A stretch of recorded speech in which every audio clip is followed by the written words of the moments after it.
Cette capsule vous est présentée par la boutique Maixu pour vos peluches et articles décoratifs geek, ainsi que par Evo Retro, compagnie techno montréalaise d'accessoires de jeux vidéo.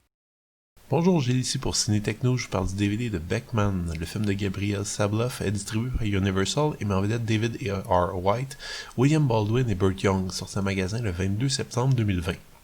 Beckman est un ancien mercenaire assassin converti et a pris sa retraite et prêche en tant que prédicateur dans une paroisse chrétienne. Cependant, le jour où sa fille adoptive est enlevée par une dangereuse secte religieuse, Beckman décide de replonger dans la violence qu'il avait juré de laisser derrière lui. Beckman, c'est le genre de projet un peu cinglé que personne n'a jamais demandé. Puis je dois admettre que tout au long du visionnement, j'ai pas arrêté de me demander à qui s'adressait ce film. Pour vous remettre en contexte, il s'agit d'une production Pureflix, spécialiste dans les films chrétiens. La plupart de leurs productions sont à peu près ce que vous imaginez, des drames ou des comédies dramatiques un peu fades qui mettent en scène des personnages dessinés à gros traits et qui véhiculent évidemment des valeurs de foi en Dieu et la Bible. Ce sont des petites productions qui s'adressent à un public très niché et qui se présentent en fait comme une alternative acceptable aux films hollywoodiens véhiculant des valeurs jugées trop malfaisantes et pécheresses. C'est dans ce contexte que Beckman est particulièrement étrange.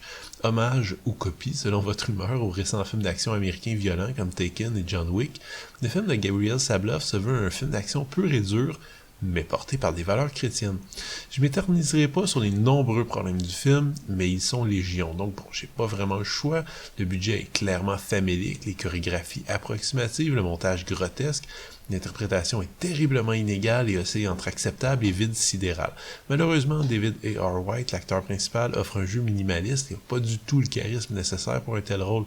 Et je vais vous dire, tous ces problèmes de compétences et de budget, je m'y attendais et je dois dire que les rebondissements et les personnages deviennent vite tellement ridicules que je me suis surpris à être diverti à plusieurs moments. L'équipe compense clairement le manque de talent par une certaine énergie et une bonne volonté, comme des étudiants qui tourneraient une version maison de leur film préféré. Donc il y a dans tout ça un certain charme malgré tout, mais même les bonnes dispositions ont été mises à mal par le gros problème du film qui est le scénario.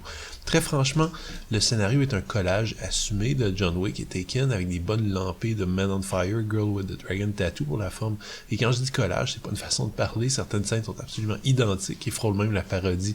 Le hic arrive lorsque les scénaristes décident d'ajouter une lampée de bon prêchage chrétien dans le mix, ce qui achève vraiment de gâter la sauce et de rendre le récit dépourvu du moindre sens et de la moindre logique.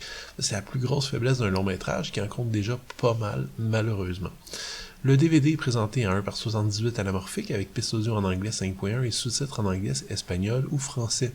Belle sélection de suppléments, on trouve une piste de commentaires du réalisateur et de la vedette principale, un making-of d'environ 8 minutes ainsi que des bloopers.